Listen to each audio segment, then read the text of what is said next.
Hello and welcome to something a little bit different. It's a bit of a tutorial series, kind of outlining how to play the game, from everything from setting up a game, what Football Manager is all about, and some of the menus and things you've got to support you along playing your game, and different ways you can use it to hopefully help you enjoy the game as much as I have over the years. So what we're going to do at the start of this series is we're just going to create a brand new game. We'll pick a random club in a random country, and we'll use that club as we go through all the menus and steps to set them up and do your formations, tactics, and work out how you're going to take that club and move on and achieve what you want to achieve in the game. So when you first start the game, you're met with this screen. You can see in the background the Youth Intake Challenge save, so some of the favourites from the series are on there, their shirts in the background, and this is what you'll have once you've got your save up and running. It'll just give you a little bit of a background animation on the save that you've started. So what we're going to do is start a new game. Now there's lots of different menus on here. You can do online career with your mates if you've got people you want to play it with. That's really good in terms of challenges. There's lots of other series you can see. The network save with Lelucho and Zealand, etc. That's a good example of how that can play and how it can work with lots of people playing a game together. There's lots of other ways you can get into this. There's Facebook groups, Discord groups where you can join online games with huge networks of players to really expand the way you play the game.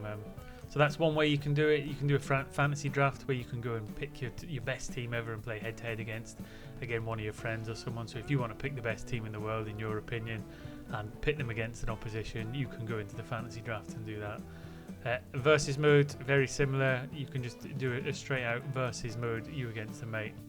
And then create a club is on there as well. If you want to just go all out and create your own club with your own set of players, etc. Whether you want to recreate a local football team or something, or a team full of celebrities. I mean, you could do a team full of superheroes or something if you really wanted to, but that gives you the freedom to create your own club and set it up. You can make it realistic, you can make it outrageous. Again, it's entirely up to you how you do it.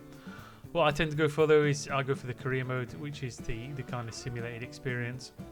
So what we're going to go for is this, and this is what you get next. So your starting job, you can be international, club and international. You can start unemployed, which I have done on many occasions. Unemployed to unstoppable is one of the saves we did previously. Really good way to go. Maybe not so much in terms of learning the game, because it can be quite difficult in the lower league, especially in terms of keeping all the players, etc. But as a challenge, and there's lots of different challenges and a huge number of different ways to play this game. That is one of my favourites. International Manager, not something I've really done. Your games are fewer and far between. You don't get anything in terms of transfers, etc. However, it is still a different way to play the game, and it gives you a bit more scope for looking at players from one nation. You could bounce between different nations if you want to, and then dip your toes back into club management as you see necessary. What we're going to do is we're going to go club manager. We're going to pick a country, and as you can see on here, there's a huge number of countries all over the world. We'll go for a European one. We'll pick, what should we go for?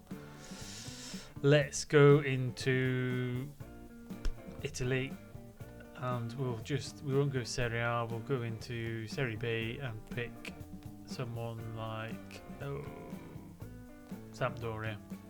So we'll pick Sampdoria, we'll pick a game mode. This is where you choose what you want the gaming start to be like with the players that are at your club. So you can have the original way, which is what you start with, in terms of you start on a specific date with all the transfers and everything has already taken place, and you just go from there. You can go into real world, where if there's any predetermined transfers from when the game starts, they will take place as you progress, and then your money will be spent as you go along. Examples of that is if after the summer a team signed lots of players, such as Chelsea do, you would start with the squad as it was in July perhaps, and then by the time you reach August, any transfers that were made within that period would take effect. And then you can do your world, which is as accurate as the start of 23-24. I've never really done that one, but I'll normally just stick to original, and then we'll go into the advanced setup. You can do a quick start. It'll start relatively straight away based on a number of clubs and leagues that open in the background, but you can go into the advanced setup. This is actually pretty good because it enables you to pick whatever leagues you want. So ours has opened some Holland, Spain, Germany, Italy and English from League 2 and above in England, and most of the second divisions and above in the rest of them. It gives you an approximate player count, so you can have small, medium and large. That will affect how many players are available in the game, but also give you an estimated game speed. So we're currently at 4.5 star, which is very fast, so that's good. We're going to start on the 17th of July, and we're going to stick with the original game mode. So that's what it is. Now, if you took leagues out or put leagues in, and that would change, so you could add and remove a league. So if we just chucked in Serbia and Scotland, for example, that brings the speed down. So what we'll do is we'll just remove Serbia and Scotland, and that puts us back up to what we were. So that's what we'll go with. We'll start as Sampdoria. Again, once you start, it'll generate the game database and it will put you in the inbox of your club as a starter manager where you've just taken over.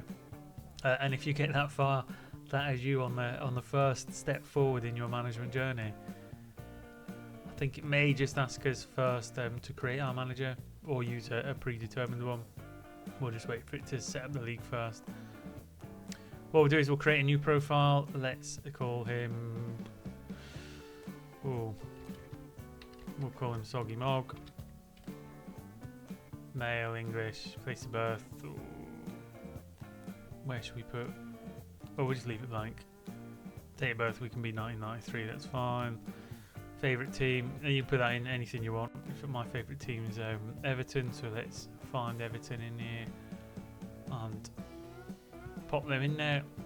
I don't really see it making too much of a difference about the game. I'm going to take off the teach me about key management concepts. You can leave that on and it will pop up with loads of blocks and tutorials to kind of make you click on things and set things up a certain way. It's great the first time round, but once you've done it a number of times it becomes really quite monotonous, so I'm going to turn that off. That's what we look like. We don't really need to change anything too much in terms of what we look like. You can change colour of your jackets, shirts, tie. You can even change your shoes, make them green. I mean, it doesn't really matter. Everything else will be on there. So we do all them, go into the managerial start, and this is where you get to choose what skills you've got when you start the game, and this kind of determines a level of difficulty in itself. Now, we're going to use a suggested badge based on Sampdoria. You can take that off. You can. What I normally do is if I'm unemployed, I'll take all these off and I'll go to probably an ex-Sunday League footballer, and that's what you would start with. So I would normally start, if you're doing an unemployed save, I'd start like that, and that makes it really difficult from the word go. You can move some of your attributes around, like you could take that one down to 1, put one up to 3, depending on how you want to fettle it around. But what we're going to do is use a suggested badge based on Sampdoria, because we're just going to use it as a tutorial. However, you can make yourself amazing, you can make yourself terrible, you can make yourself somewhere in between. It's entirely up to you in the way you tailor the game. Certainly if you're doing like a youth intake challenge and you don't want it to be ridiculously difficult, you might want to make yourself youngster knowledge and working with players, etc., motivating a little bit higher so you can help with the coaching side, working with youngsters, etc. But again, it depends on what save you want to do, and that's one of the important things, is developing that as you go along. So we'll confirm that, we'll start playing. That puts us in at Sampdoria. You'll get a lovely little welcome sheet. So we've appointed me as manager. Eyebrows have been raised because he's inexperienced, taking over and replaces Andrea Pirlo. Gives you a little bit of a background on what the club's like, club history, what's upcoming in the season, reputation, what your prediction is for the year, and that's really important to take into account at this stage of the game. We've got a little bit of a transfer budget, we've got a wage budget, but that's all we really know about the club so far. It's going to give you an idea of your kind of best 11, so that's the kind of, and take note, maybe that's a good formation to use, so that's something we could perhaps take into account when we're creating the game. But once we're in past there, you want to look at the culture. Now these are really important as well, because this is how the club want you to play. So they want you to play entertaining and attacking footballer. They want you to sign players from the lower levels of domestic games. So when you're buying players, make sure you're not pulling them from the top end, you're pulling them from the bottom end. There's some about expanding stadiums. Some attainable, actionable objectives is growing the reputation, signing young players to develop for profit. It's always one that I'm quite interested in. I find quite enjoyable. Some of them will have signed star players or high reputation players, and then you've got a 5-year plan of what they expect you to do over 5 years. And this is one of the more recent features, which I really like. So they want you to finish in the top half of Serie B. They then want you to build and get promotion to Serie A. That's when the contract expires. They then want you to qualify for the Conference League and work towards qualifying for the Europa League on that 5th season. So it gives you some objectives that you want to work towards as you go along. Support liaison officer is asked for some club vision type stuff. So entertaining football. Supporters want you to gain automatic promotion. It's always quite difficult in the first season when you're taking over, and be competitive against Genoa. So that tells you you've got a rivalry already. And then, do we want some meetings, etc.? Well, I would always recommend you accept them, and I would always have your backroom staff updating you as often as possible, especially when you first start. And then we will save the game. That will be you started a game.